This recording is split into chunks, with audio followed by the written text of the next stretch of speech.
Good day, everyone. So, out of the 10 primary sources, we assigned to discuss the first voyage around the world by Antonio Pigafetta.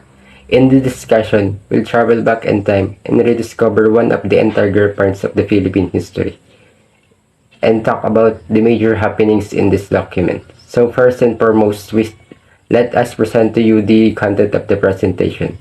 It consists of background of the author, historical background of the document, content analysis of the document, contribution to the historical narrative, and lastly, the relevance to contemporary time. Let's all go now to the background of the author. Antonio Pigafetta is the author of First Voyage Around the World. He is also known by the name of Antonio Lombardo or Francisco Antonio Pigafetta. He was an Italian scholar and explorer who was born sometime in 1491 in Vicenza, which is the town 100 kilometers west of Venice, Italy. He died sometime in 1534. He is the eldest son of Giovanni Pigafetta and Angela Soga.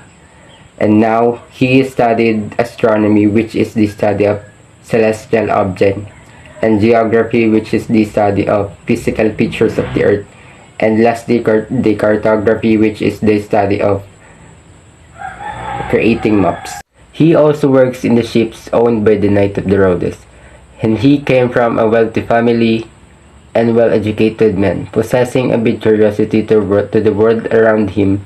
That's why he joined the delegation of Monsignor Francisco Chirigati and assigned as the Papal Nuncio to Spain in 1519. Papal Nuncio refers to the ambassador to the Pope or the archbishops.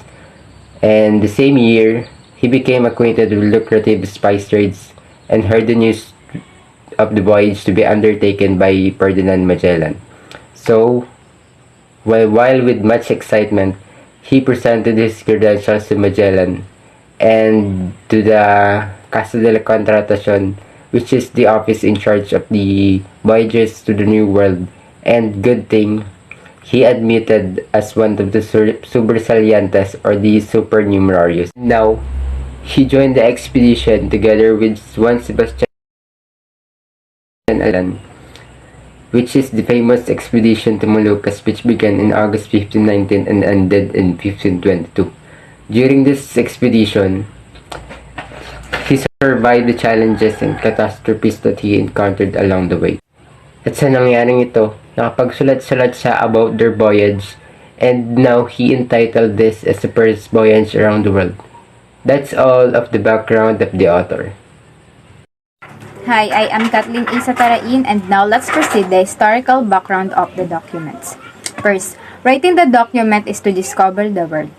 Second, on August 1519, 5 ships departing from Seville was to become the first circumnavigation. Next, to reach the Spice Island and open a new train dig route for Spain. The first voyage around the world is a classic of discovery and exploration literature. And last, Pigafetta's surviving journal is the source for much of what is known about the Magellan and Elcano's voyage. Good day, my name is Anisel P. Caparo. Today, I will discuss you Antonio Pigafetta First Voyage Around the World, content analysis of the document. First, dates. March 16, 1521, arrival at the island of Samar. March 18, encounter with the townfolk. March 22, receiving gift from the townfolk. March 31, the first mass took place. April 7, entered the port of Zubu. Places: Islands of Landroni, Islands of Thebes, Islands of Zamal or Samar, uninhabitable islands where they took shelter, Islands of Yumunu or Humonhon, a place where they found 2 springs the clearest water, Butuan and Calagan. The first mass site Ceylon, Zubu. Kalahan, first port to get food Mazawa, where they remained for 7 days, Ceylon, Bohol, Kanighan, Baybay, and Katigan. The 5 island they passed. Through Gatighan, bats were as large as eagles. Poloticobon, and Pozon are the islands where they waited for the king of Mazawa. Personalities: Captain General Ferdinand Magellan, Raya Kulambu, and Raya Chao are the two kings that took part in the mass identify and describe the content of the primary source. Good day everyone, my name is Erica May Serviano and I'm here to discuss about the Antonio Pigafetta, the first voyage around the world, contribution to the historical narrative. It provided a description, location, and distances of the places visited, thereby enhancing cartography knowledge at that time.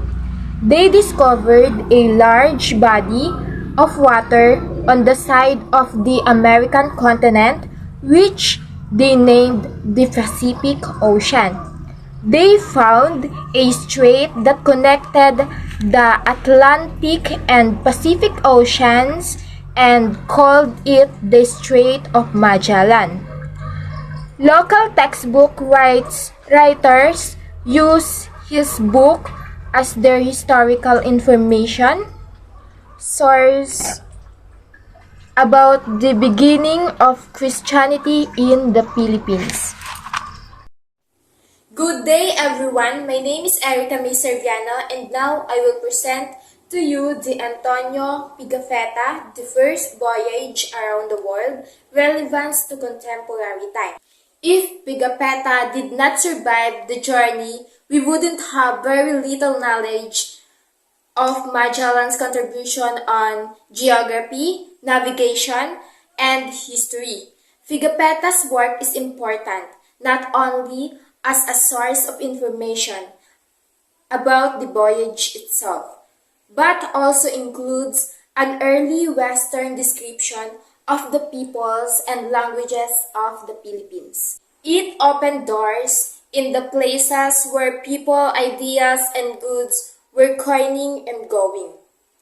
It established commercial contacts between East and West that remained for centuries. Magellan's arrival in the Philippines paved the way for Spanish rule, introduced Christianity to the island, and still lives on the stories and cultural practices of the Filipino people.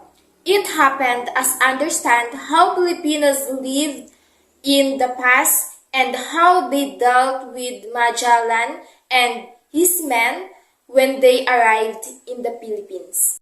It promoted the exchange of multiple sorts of experience, scientific, cultural, religious.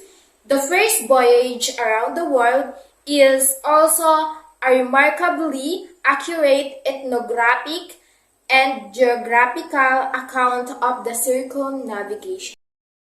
Thank you for listening to our discussion about the Antonio Pigafetta, the first voyage around the world.